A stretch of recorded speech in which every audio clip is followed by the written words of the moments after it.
علیکم ڈاکٹر صاحب، میرا نام شاہد ہے اور میں ایک ادارے میں کیشیئر ہوں اور قرآن پاک کا بھی ایک چھوٹا سا طالب علم ہوں۔ میرا سوال یہ ہے کہ آج کل ہمارے ہاں اہل سنت کی ایک جماعت لوگوں کو اللہ کے راستے میں بلانے کے لیے مسجدوں میں اور بازاروں وغیرہ میں دین کی دعوت کے کام میں مشغول ہے، لیکن ایک عجیب سی بات جو میرے علم میں بھی اور کچھ دوسرے افراد کے علم میں بھی مطلب کہ یہ ہے، اور وہ یہ اعتراض کرنے میں آئی ہے کہ اگرچہ وہ امر بالمعروف اور نہی عن المنکر کے زمرے میں کسی درجہ میں بھی کوشاں ہیں، مگر ان کا طریقہ کار جو ہے وہ سنت کے مطابق نہیں ہے۔ ہر نماز خصوصاً عصر کے بعد ان کی اپنی ایک کسی عالم دین کی ایک کتاب ہے، احادیث کی مستعار لی ہوئی کتاب ہے، اور رسول اللہ کے فرمان ہیں اس میں، مطلب کہ سارے کے سارے جو بھی مطلب کہ شامل ہیں ان کو پڑھتے اور پڑھاتے ہیں۔ لیکن اگر کوئی مسلمان امت بے شک نیت کی پاکیزگی میں انتہا درجے کی بلندی پر بھی کیوں نہ ہو، لیکن جو چیز قرآن کی قوت تسخیر میں شامل ہے اس کو کسی دوسری کتاب کے اندر رکھ کر اس کے ذریعے سے لوگوں کو قائل کرنے کی کوشش کی جائے، تو کیا یہ درست ہوگا؟ اور اس کے معاملے میں نے دیکھنے میں آیا ہے کہ کافی لوگ بھی واقعتاً یہ ہے کہ واقعی وہاں پر آ جاتے ہیں، لیکن چونکہ اس میں بنیادی فنڈامنٹلز جو ہیں ان کو ڈسکس نہیں کیا جاتا، سود وغیرہ کو ڈسکس نہیں کیا جاتا ہے، دین کی اقامت کے سلسلے میں اس کو ڈسکس نہیں کیا جاتا ہے، صرف یہ کہا جاتا ہے جی کہ آپ مطلب کہ نماز پڑھ لو، روزہ رکھ لو، زکوٰۃ دے دو جی، یعنی کہ سب اپنا کہہ لیں کہ وہ ایک نعرہ کہتے ہیں کہ کافروں کو مطلب کہ مسلمان کر لو تو نہ رہے گا کفر، تو مطلب کہ سبھی ٹھیک ہو جائیں خود بخود۔ تو اس کے ذریعے سے کیا یہ جو چیز ہے کسی دوسری کتاب کے اندر رکھ کر، آپ نے بہت بات لمبی کر دی ہے اور اس کو سمجھنا تو کیا یہ جائز ہوگا؟ کیونکہ تمہید بغیر اصل میں وہ بات جو سمجھانا چاہتا ہوں، کہنا چاہتا ہوں، وہ مطلب کہ پوری نہیں ہو پائے گی جو کہ دیکھنے میں مطلب کہ آ رہی۔ بس میرا یہی سوال ہے کہ کسی کتاب کے ذریعے سے جو کہ قرآن پاک میں خوبی ہیں وہ سمجھنا وہ جائز ہے کہ نہیں؟ تشریف رکھیں۔ دیکھیے، اصل میں اگرچہ آپ نے اس جماعت کا نام نہیں لیا، لیکن میں سمجھتا ہوں کہ سبھی سمجھ گئے ہیں کہ یہ آپ تبلیغی جماعت کے بارے میں بات کر رہے ہیں۔ تو ہمارا ایک مستقل اصول یہ ہے کہ ہم جماعتوں پر نام لے کر اور ان کی نفی کرنا، ان کی تردید کرنا، ان پر تنقید کرنا، یہ ہم عام طور پر پسند نہیں کرتے۔ ہمارا کام یہ ہے کہ ہم اپنی جو مثبت دعوت ہے جس انداز میں وہ پیش کرتے ہیں۔ البتہ آپ نے جو باتیں کہی ہیں اس میں کچھ تھوڑے مغالطے ہیں۔ فی نفس ہی حدیث کا مطالعہ یہ بھی کوئی بری بات تو نہیں ہے، وہ اگر ایک اعتبار سے آپ کو بری لگ رہی ہے تو وہ یہ کہ چونکہ قرآن کی طرف ان کی وہ توجہ نہیں ہے، تو ایک نیگیٹو اسپیکٹ کے حوالے سے،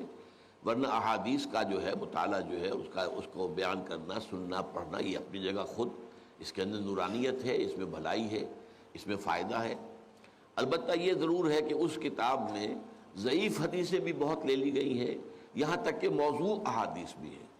یہ اصل میں یہ کہ نیکی کی ترغیب دینے کے لیے کسی زمانے میں لوگوں نے جھوٹی حدیثیں بھی گڑھی تھیں، محدثین نے اس کی پورا تجزیہ کیا کہ لوگوں کو یہ بتایا جائے کہ اس چھوٹے سے کام میں اتنا بڑا ثواب ہے تو لوگ اس کو کرنے پہ آمادہ ہو جائیں گے، لہذا جھوٹی حدیث گھڑ دی۔ تو اس کتاب کے اندر اس میں خامی اصل میں یہ ہے، حدیث فی نفسہ ہی، اور حدیث اگر صحیح ہے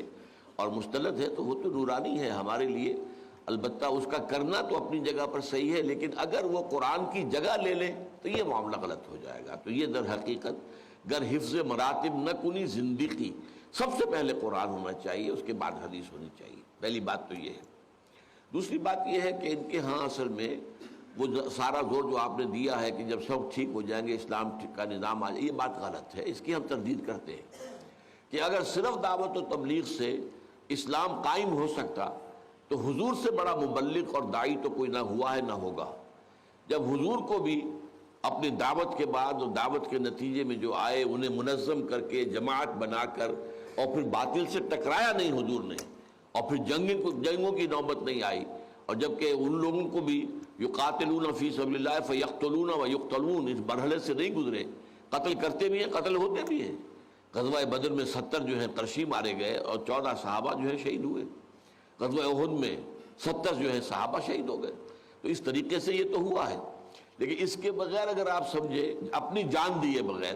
کہ آپ اسلام دنیا میں نافذ کر دیں گے تو وہ انہونی بات ہے. وہ بھی گویا کہ ایک اعتبار سے سیرت النبی کا صحیح مطالعہ نہیں ہے، اور اس سے در حقیقت، اور اس میں بھی یہ ہے کہ وہ نہی عن المنکر کی بات نہیں کرتے ہیں، بلکہ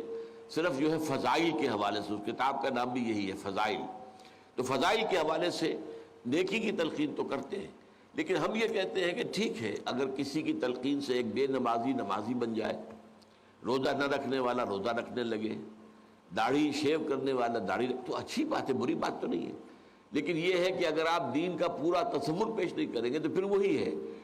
اس منفی پہلو کی وجہ سے اس کے اندر کمی واقع ہو رہی ہے. ورنہ فی نفس ہی نیکی کی تلقین، بھلائی کی تلقین، اگرچہ اس کے اندر معاملات کو بھی لانا چاہیے جو وہ نہیں لاتے، پھر سیاسیات کو لانا چاہیے، نظام کو لانا چاہیے.